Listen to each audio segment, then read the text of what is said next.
नमस्कार दोस्तों, मैं मृदुल सारस्वत एक बार फिर आपका स्वागत करता हूं आपके अपने पसंदीदा चैनल कैसा भारत न्यूज पर।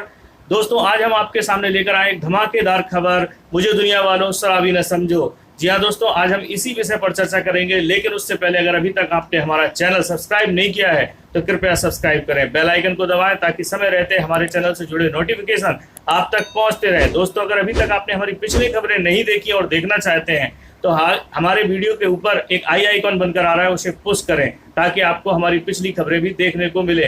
दोस्तों, चलिए हम शुरू करते हैं आज के इसी विषय पर, मुझे दुनिया वालों शराबी न समझो पर हमारी विशेष प्रस्तुति। लेकिन उससे पहले हम आपको दिखाते हैं कुछ तस्वीरें।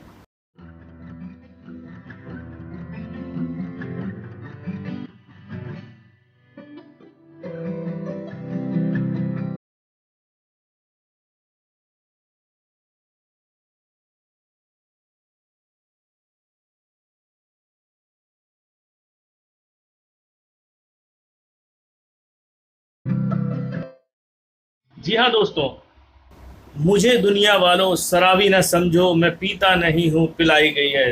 दिलीप कुमार साहब का ये गाना लीडर पिक्चर में उनके ऊपर फिल्माया गया था। दोस्तों, आज इस गाने के बोल ऐसा लगता है जैसे चरितार्थ हो गए हैं। जी हाँ दोस्तों, कोरोना संक्रमण के दौरान जब पूरी दुनिया घरों में कैद है और पिछले 40 से 42 दिनों में सरकार ने और प्रशासन ने पूरे प्रयास किए लोगों को घरों में रखकर कोरोना संक्रमण जैसी महामारी से बचाया जा सके और देश को जल्दी से जल्दी इस महामारी से बाहर लाया जा सके। लेकिन वहीं सरकार का एक छोटा सा गलत कदम इस महामारी के लिए एक बड़ी वजह बन सकता है। दोस्तों, कोरोना संक्रमण से इस देश को बचाने के लिए देश की सरकार और राज्य सरकारों ने मिलकर सोशल डिस्टेंसिंग का पालन कराने, लोगों को घरों में रखने के लिए तमाम उपाय किए। देश के छोटे छोटे बच्चे हों, सेलिब्रिटीज़ हों, समाज सेवी हों, डॉक्टर्स हों, पुलिस प्रशासन हो, यहाँ तक कि देश के प्रधानमंत्री को भी कई बार टेलीविज़न पर सामने आकर इस बात के लिए आग्रह करना पड़ा कि आप घर में रहें, सोशल डिस्टेंसिंग का पालन करें और इस देश को कोरोना संक्रमण से बचाएं। लेकिन क्या आज शराब का बिक्री को लेकर जो निर्णय सरकारों ने लिया, वो निर्णय लेकर उन्होंने अपने ही पैर पर कुल्हाड़ी मारने का काम नहीं किया? मोदी जी का एक बहुत पुराना डायलॉग हमें याद आता है, मैं देश नहीं मिटने दूंगा। जी हाँ दोस्तों, ये ये जो वाक्य है, आज इस पर एक सवालिया निशान खड़ा हो गया है। कहीं ना कहीं ये वाक्य मोदी जी की राष्ट्रभक्ति को दर्शाता था, लेकिन आज उस राष्ट्रभक्ति के बीच ये शराब पर बिकने दूंगा जैसा शब्द क्यों आ गया? अगर आप जानते हैं कि शराब एक ऐसी चीज़ है जो महामारी को बढ़ावा देगी, घरों में बैठे लोग जो अभी अपने परिवारों के साथ हंसी खुशी रामायण और महाभारत का आनंद ले रहे हैं, क्या शराब उस माहौल को गंदा नहीं करेगी? क्या लोग अपने घरों में शराब पीकर माहौल को गंदा नहीं करेंगे? क्या इससे तमाम तरीके की परेशानियां सामने नहीं आएंगी? पुलिस प्रशासन के सामने अभी केवल लोगों को घर में रखने की समस्या थी, अब घर में जाकर उनको शराब के लिए रोकना, लड़ाई झगड़ों को रोकना एक नया काम शुरू हो जाएगा। दोस्तों, कहीं ना कहीं इस शराब बिक्री ने पूरे देश के सिस्टम को तहस नहस कर दिया। अभी हम आपको टेलीविज़न पर कुछ ऐसी ही तस्वीरें दिखाने जा रहे हैं जिन्हें देखकर आपको यकीन हो जाएगा कि अगर शराब बिक्री का ये दौर ऐसा ही चलता रहा तो वो दिन दूर नहीं जब भारत इटली, फ्रांस और स्पेन जैसे देशों की गिनती में खड़ा हो जाएगा और यहाँ भी शमशानों में लाशों को जलाने की जगह कम पड़ जाएगी।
लेकिन इसमें दोष केवल सरकारों का ही नहीं, जितना दोष अगर सरकार का है उससे कहीं ज़्यादा दोष उन शराब के शौकीनों का भी है, जो शराब लेने तो गए लेकिन उन्होंने सोशल डिस्टेंसिंग का पालन नहीं किया। दोस्तों, अगर यही लोग शराब खरीदने में सोशल डिस्टेंसिंग का पालन करते तो शायद ये सवाल आज ना खड़े होते।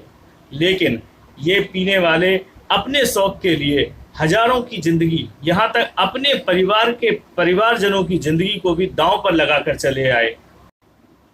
शराब बिक्री चालू होने के 24 घंटे के दौरान जो शराब बिक्री के आंकड़े आए हैं वो चौंकाने वाले हैं। अगर आप सभी राज्यों की रिपोर्टों पर नजर डालें तो हर राज्य में करोड़ों रुपए की शराब सिर्फ एक दिन यानी 24 घंटे में इन शराबियों ने खरीद ली और पीकर उड़ा दी।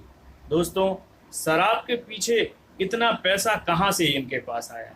ये वही लोग हैं दोस्तों जो महज कोरोना संक्रमण के दौरान चंद दिनों का लॉकडाउन होते देर नहीं, इन्होंने फोन पर, मैसेजों में, फेसबुक पर, ट्विटर पर, तमाम जगह खाद्य पदार्थों के कम होने, राशन पानी के कम होने का रोना शुरू कर दिया था और सरकार के सामने गिड़गिड़ाने लगे थे कि साहब हमारे पास खाने को नहीं, हमें पैसे की व्यवस्था की जाए, हमें राशन की व्यवस्था की जाए। आज उन्हीं लोगों के पास 42 दिन बाद जब शराब की दुकानें खोली गई तो इतना पैसा कहाँ से आ गया कि अंग्रेजी शराब की महंगी महंगी बोतलें, और वो भी एक दो नहीं, पेटियों की पेटियां अपने घर पर ले गए।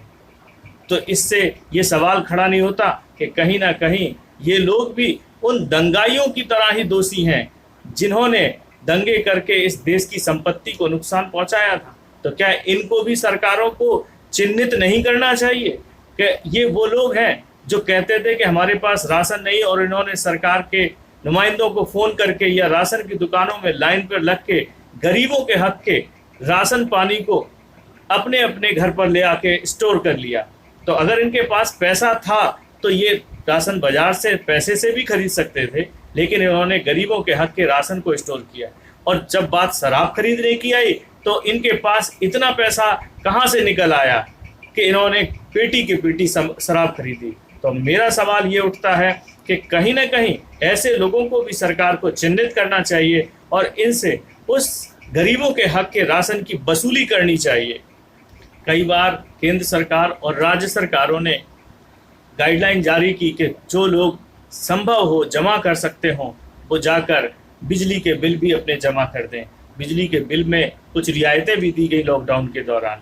साथ साथ सरकारों ने ये भी कहा कि जो लोग संभव हो स्कूलों में, अगर स्कूल खुलें, एक दो लोग स्कूल में बैठे मिले तो आप अपनी फीस भी जाकर जमा कर सकते हैं। लेकिन जब बात बिजली के बिल, स्कूल बिल और जल बिल की आती है तो यही लोग सरकार के सामने तमाम तरीके की दलीलें देने लगते हैं कि हम 1 से 1.5 महीने से घरों में बैठे हैं, हमारे पास काम नहीं है, हमारे पास धंधा नहीं है, हमारे पास पैसा नहीं है, फिर हम स्कूल वालों की फीस कहाँ से भरें, हम बिजली का बिल कहाँ से भरें, हम जल का बिल कहाँ से भरें। लेकिन एक दिन सिर्फ शराब की दुकानें क्या खोली गई सरकार की तरफ से, लाखों लोग एक के ऊपर एक चढ़ के भीड़ लगा के जेबों में नोटों की गड्डियां लेके, कार्ड्स लेके, पेटी के पेटी शराब भरकर अपनी गाड़ियों में अपने घर लेकर आए। दोस्तों, समझने वाली बात है कि ये वही लोग हैं जो सरकार को छोटी छोटी चीज़ों पर कोसते हैं। दोस्तों, ये वही लोग हैं जो बिजली के बिल के नाम पर रोना रोते हैं। ये वही लोग हैं जो स्कूलों की फीस भरने के नाम पे जो शिक्षा इनके बच्चों को मिलती है जिससे उनका उज्जवल भविष्य बनेगा, इनके लिए उससे ज़्यादा जरूरी शराब होती है। उस फीस को भरने के लिए ये रोना रोते हैं। पानी जो इनके घर की सबसे मूलभूत जरूरत है उसका बिल भरने के लिए रोना रोते हैं। लेकिन शराब के लिए इनके पास पैसे कहाँ से आते हैं ये तो भगवान ही जानता है। शराब बिक्री के बाद कुछ ऐसी भी तस्वीरें सामने आई हैं जिन्हें देखकर सरकार को भी सचेत हो जाना चाहिए कि कहीं ऐसा ना हो ये शराब केवल बाहर कोरोना ही ना फैलाए बल्कि घर में आतंक का माहौल भी बना दे। बहुत सी ऐसी तस्वीरें आई हैं जहां लोग शराब पीकर घरों में अपनी पत्नी, अपने बच्चों के साथ मारपीट की है। ऐसी घटनाएं अगर लगातार बढ़ी तो निश्चित मानिए पुलिस प्रशासन के लिए काम करना कोरोना संक्रमण के दौरान बहुत मुश्किल हो जाएगा। पुलिस बाहर कोरोना संक्रमण से लड़ेगी, लोगों से लड़ेगी, या अंदर घरों में ऐसे छुटपुट घटनाओं के लिए अपनी नज़र रखेगी। कहीं ना कहीं ये ऐसे सवाल हैं जो आज सरकार के सामने प्रश्न चिन्ह बनकर खड़े हैं। इस पर सरकार को जरूर ध्यान देना चाहिए। इस कोरोना संक्रमण के दौरान पुलिस प्रशासन अपनी जान को हथेली पर लेकर कोरोना संक्रमितों के बीच जाता है। कई बार चोटिल होता है, ईंटें खाता है, कई बार पुलिस वालों के साथ बड़ी बड़ी दुर्घटनाएं भी घटी हैं। इसी प्रकार से हॉस्पिटलों में नर्सेज और डॉक्टर कोरोना संक्रमण के दौरान अपने परिवार से दूर रहकर अपनी जान जोखिम में डालकर कोरोना को ख़त्म करने में लगे हुए हैं। इसी तरीके से वो तमाम सोशल वर्कर रोड पर निकलकर निराश्रितों को, ज़रूरतमंदों को चाय और खाद पीने की सामग्री बांट रहे हैं। वहीं बिजनेसमैन और बड़े बड़े सेलिब्रिटीज़ इस कोरोना संक्रमण की महामारी के दौरान करोड़ों रुपए का रिलीफ फंड दे रहे हैं सरकार को। इन सब के बीच इन सब लोगों के इस सारे किए धरे पर आज ऐसे शराबी, ऐसे विवड़े पानी फेर रहे हैं। तो सरकार को आवश्यकता है ऐसे लोगों को कंट्रोल करने की, ऐसा निर्णय कंट्रोल करने की जिससे ना सिर्फ कोरोना संक्रमण फैले बल्कि समाज में अराजकता का माहौल फैले। सरकार के राजस्व की समस्या अपनी जगह है, सरकार उसके लिए भरपाई करना और उसकी चिंता करना भी अपनी जगह है, लेकिन उसके तरीके होने चाहिए।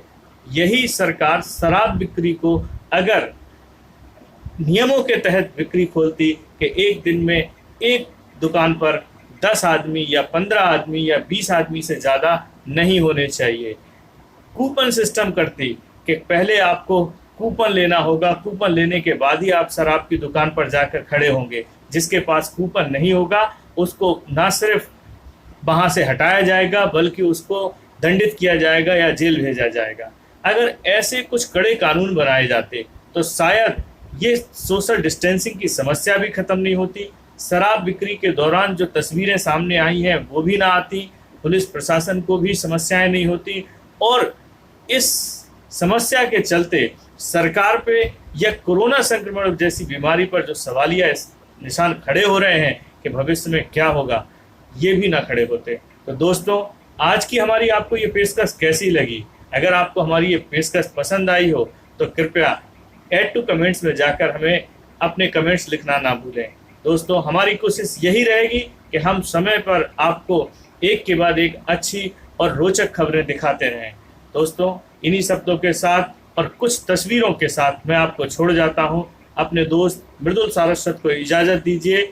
नमस्कार।